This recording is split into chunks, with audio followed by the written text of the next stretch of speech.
これがラストプレーか。ビッグチャンス。いや、俺がいる。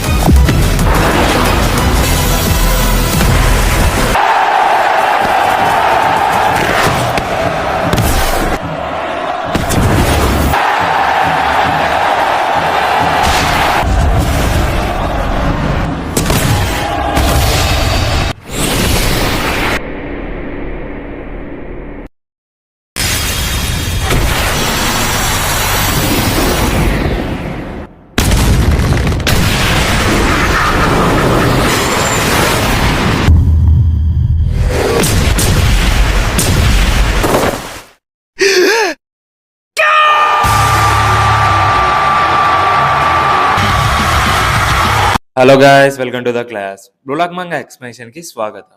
ముందు వీడియోలో Kaiser Magnus effect shot ని షూట్ చేసి గోల్ చేయడము, రిన్ ఫ్లో షాట్ లోకి వెళ్ళడము, అలాగే రిన్ విఎస్ కైజర్ అండ్ ఈసీ మ్యాచ్అప్ వరకు చూసాము. అయితే రిన్ వాళ్ళ నుంచి ఎస్కేప్ అయ్యి గోల్ చేస్తాడా, లేదా వాళ్ళు రిన్ ని డిఫీట్ చేసి గోల్ చేస్తారా అని ఈ వీడియోలో తెలుసుకుందాము. కానీ ఎక్స్ప్లెయిన్ చేసే ముందు ఈ వీడియోని లాస్ట్ వరకు చూసి like, comment and me friends కూడా షేర్ చేయండి. మా ఛానల్ కి సపోర్ట్ చేయండి. ఇక లేట్ చేయకుండా వీడియోని స్టార్ట్ చేద్దాం. ఇక కైజర్ వచ్చి రిన్ను స్టాప్ చేస్తూ ఉంటాడు. అప్పుడు ఈసీగా వస్తూ ఉంటే ఇది నాకు రిన్ కి మధ్య డ్యూయాలు, దగ్గరికి రావద్దని చెప్తే అయినా కూడా వస్తాడు. బట్ రిన్ కి వచ్చి తన ఫ్లో స్టార్ కి ఎంటర్ అయ్యే ఫిలాసఫీ ఎలా వర్క్ అవుతుందో అండర్స్టాండ్ అవుతుంది.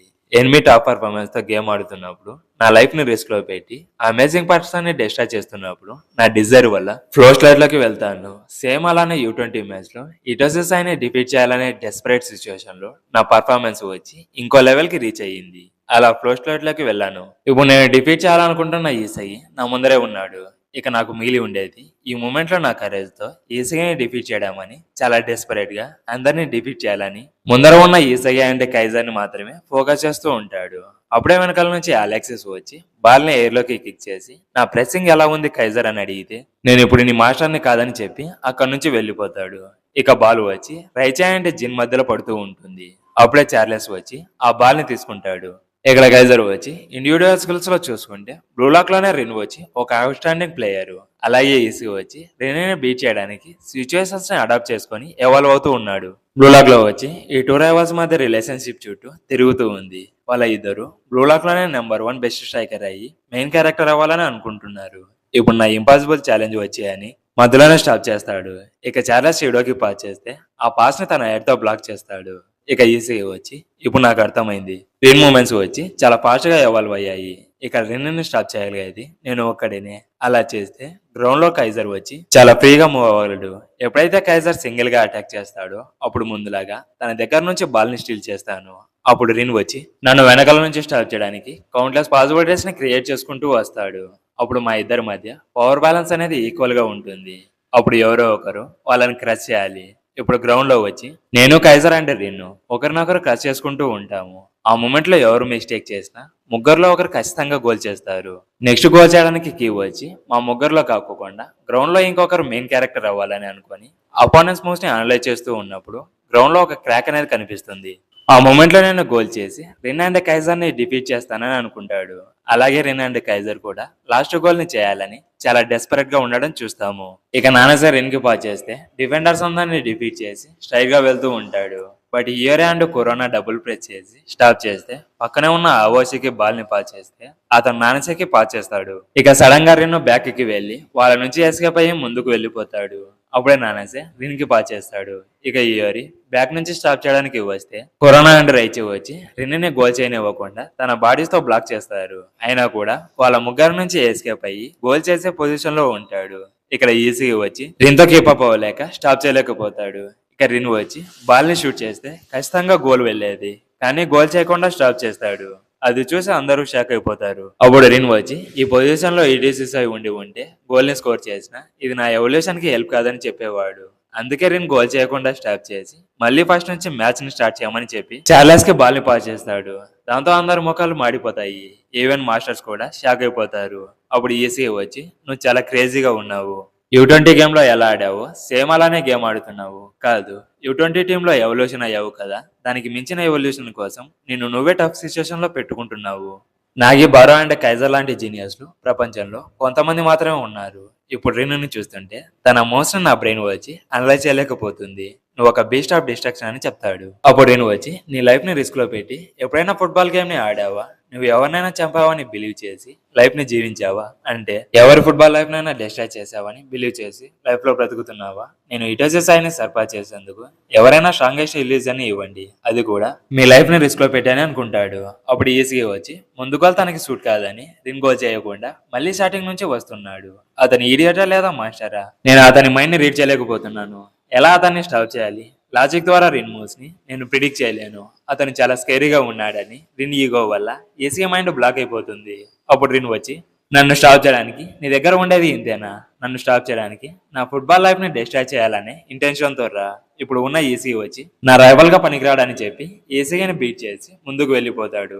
అయినా కూడా ఈసీగా గివ్ అప్ ఇవ్వకుండా నేను ఎన్నిసార్లు ఓడిపోయినా నేను మళ్ళీ రిబర్న్ అయ్యి కన్బ్యాక్ అయ్యి వస్తాను. నా పేరు ఈసీగా యోయిచి, అడాప్టబిలిటీకి జీనియస్ అని రిన్ని బీట్ చేయాలని చాలా డిస్పరేట్ గా ఉంటాడు. ఇక రిన్ చార్లెస్ కి పాస్ చేసి నీ నుంచి నాకు స్లాపీ పాసెస్ అవసరం లేదు, బాల్ ని అడ్జస్ట్ చేయకుండా స్మాష్ చేయమని చెప్తే అతన్ని తక్కువ అంచనా వేశాడని సరే ఇదిగో నేషనల్ పాస్ ని తీసుకోమని చెప్తాడు. ఇక అతన్ని రిన్ కి పాస్ చేయకూడదని కూనిగామి స్టాప్ చేయడానికి వెళ్తూ ఉంటే టెట్సు అతన్ని బ్లాక్ చేస్తూ ఉంటాడు. అలాగే ఈసీగా వచ్చి మోస్ని అనలైజ్ చేస్తూ ఉంటాడు. ఇక చార్లెస్ జిన్ను నుంచి ఎస్కేప్ అయ్యి ముందుకు వెళ్తాడు. అప్పుడే యుకిమియా స్టాప్ చేయడానికి వస్తే అతన్ని క్రాస్ లోకి తీసుకెళ్లి రబోనా పాస్ ని రిన్ అండ్ సీడో తీసుకునేలా ఒక నాస్టీ స్పాట్ లోకి పాస్ చేస్తాడు. ఇక్కడ చార్లెస్ టాప్ లెవెల్ టెక్నిక్ ని చూసి ఇయర్ అండ్ రైచి షాక్ అయిపోతారు.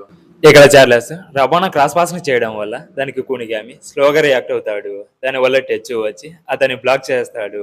ఇప్పుడు సీడో ఫ్రీగా ఉన్నాడు కాబట్టి ముందు నుంచి గోల్ చేయకుండా చాలా ఆకలితో ఉన్నాడు. అయితే రిన్ వచ్చి ఇప్పుడు నేను షూట్ చేయడానికి బాల్ దగ్గరికి వెళ్లి వెయిట్ చేస్తే సీడో నా ప్లాన్ ని డిస్ట్రాయ్ చేస్తాడు. ఇప్పుడు నేను సీడో కన్నా ఫాస్ట్ గా గోల్ చేయడానికి బాల్ దగ్గరికి వెళ్తే నేను షూట్ చేసి గోల్ చేయగలను.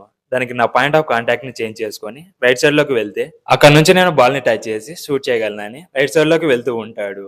బట్ ఇక్కడ సీడో వచ్చి గోల్ చేయకుండా ఎస్కేప్ అయిపోతున్నాడని అనుకుంటే ఇక రిన్ వచ్చి ఆ బాల్ ని బౌన్స్ షాట్ తో లెఫ్ట్ కార్నర్ లోకి హిట్ చేయాలని చూస్తాడు. బట్ అప్పుడే తన బ్రదర్ ఇల్యూజన్ ని చూసి ఈ షాట్ తో గోల్ చేసినా కూడా నేను నా బ్రదర్ ఇల్యూజన్ ని సర్పా చేయాలని అంటే ఆ ఇల్యూజన్ వచ్చి ఇదే నీ లిమిట్, దీంతో నువ్వు వరల్డ్ లోనే బెస్ట్ స్ట్రైకర్వి కాలేవు, నువ్వు ఎప్పుడు నా షాడోస్ లోనే ఉండు, వర్త్లెస్ బ్రదర్, నువ్వు నా లైఫ్ నుంచి వెళ్ళిపోమని చెప్తాడు.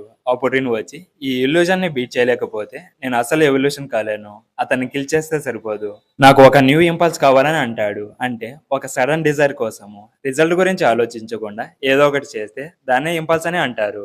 ఇక అప్పుడే ఈసీగా వచ్చి షార్ట్ కోర్స్ ని బ్లాక్ చేసి నేను నిన్ను షూట్ చేయనివ్వనని చెప్తాడు. అది చూసి రిన్ షాక్ అయ్యి ముందుకు వెళ్తూ నా బర్నింగ్ డిజైర్ ని ఎక్స్ప్లోర్ చేసేది ఎప్పుడు నువ్వే ఈసగి, నువ్వే నా రైవల్ అని చెప్పి జంప్ చేసి బాల్ ని షూట్ చేసి గోల్ చేస్తాడు. అయితే ఈసయ అండ్ రిన్ వచ్చి ఇద్దరు ఢీ కొట్టుకుంటారు. దానివల్ల రిన్ కి బ్లడ్ బ్లీడింగ్ అవుతూ ఉంటుంది. అయినా కూడా పట్టించుకోకుండా ఈ ఫీలింగ్ చాలా ఇంక్రెడిబుల్ గా ఉందని చెప్తాడు. ఇక్కడ రిన్ గోల్ ని చూసి ఆడియన్స్ తన టీం వచ్చి చాలా ఎక్సైట్ అయితే జర్మనీ టీం వచ్చి షాక్ లో ఉంటుంది. ఒకరికేమో ఎక్సైట్మెంట్, ఇంకొకరికేమో షాక్ ట్రీట్మెంట్ అన్నమాట.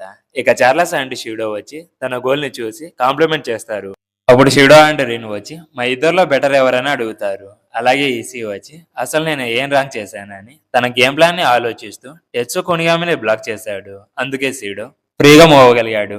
ఇక్కడ షీడో ఫ్రీ అయ్యాడు కాబట్టి రిన్, కైజర్ అండ్ నా మధ్య బ్యాలెన్స్ అనేది త్రో అప్ అయ్యి మిస్టేక్ జరుగుతుందని అనుకున్నా. కానీ రిన్ బాల్ ని షూట్ చేయడానికి ముందుకు రావడం వల్ల షీడో షేకప్ అయిపోయాడు.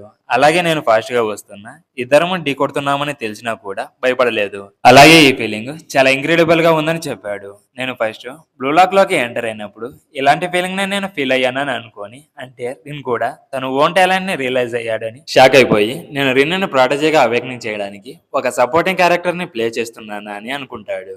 అప్పుడే లోకి రిన్ కాలర్ ని పట్టుకొని మనం థర్డ్ సెలక్షన్ లో మ్యాచ్ ని ఆడాం కదా, అప్పటికి ఇప్పటికి నువ్వు చాలా డిఫరెంట్ ప్లేయర్ గా మారిపోయావు, నీ వల్లే చార్లెస్ అవేక్నింగ్ అయ్యాడు, దానికి చాలా థ్యాంక్స్. అయితే నేను స్టార్ చైన్ సిస్టమ్ ని యూజ్ చేసి గేమ్ ఆడొద్దని అనుకున్నా, కానీ నీ గేమ్ వల్ల నన్ను ఆడేలా చేసావని చెప్తాడు. లోకి ఆడడం చూసి ఆడియన్స్ అందరూ చాలా ఎక్సైట్ అవుతారు. ఇక్కడ నోవా కూడా కునిగామిని స్వాప్ చేసి అతని ప్లేస్ లో ఆడతాడు. అలాగే కురానాని బెంచ్ లో పెట్టి ఇగరాసిన గేమ్ ఆడిపిస్తాడు. దానికి రైచి వచ్చి చాలా హ్యాపీ అవుతాడు. ఇక మ్యాచ్ వచ్చి క్లైమాక్స్ కి రీచ్ అయ్యింది. ఇక లాస్ట్ గోల్ ని ఎవరు స్కోర్ చేస్తారో చూద్దాము. అలాగే ఈ పేజ్ 2 లో వచ్చి ఎవరు బెస్ట్ స్ట్రైకర్ అని తెలియపోతుంది. అప్పుడే రిన్ ఈసగితో నేను నిన్ను రైవల్ చేసుకోవడము నాకు చాలా హ్యాపీగా ఉంది, నువ్వు నన్ను ఎంత ఏడ్ చేస్తే అంత స్ట్రాంగ్ అవుతాను. నీకు ఇప్పుడు ఒక డ్యూటీ ఉంది. నువ్వు చనిపోయేంత వరకు నన్ను చంపడానికి రాని చెప్తే లాస్ట్ కాల్ ని స్కోర్ చేసి నేను డివోర్స్ చేసుకుంటానని ఈసీఏ ఛాలెంజ్ చేస్తాడు. ఇక రిన్ను బీట్ చేయడానికి ఈసీఏ అవేకనంగా అవుతాడా లేదా ప్లస్ ద ప్లాన్ తో వాళ్ళ టీమ్ ప్లేయర్స్ ని యూజ్ చేసుకొని రిన్ను బీట్ చేస్తాడా అని నెక్స్ట్ చాప్టర్ లో తెలుసుకుందాము. ఈ వీడియో మీకు నచ్చినట్లయితే like, comment and me friends కూడా షేర్ చేసి మా ఛానల్ కి సపోర్ట్ చేయండి. ఇక నెక్స్ట్ వీడియోతో మళ్ళీ కలుద్దాం. Until then bye.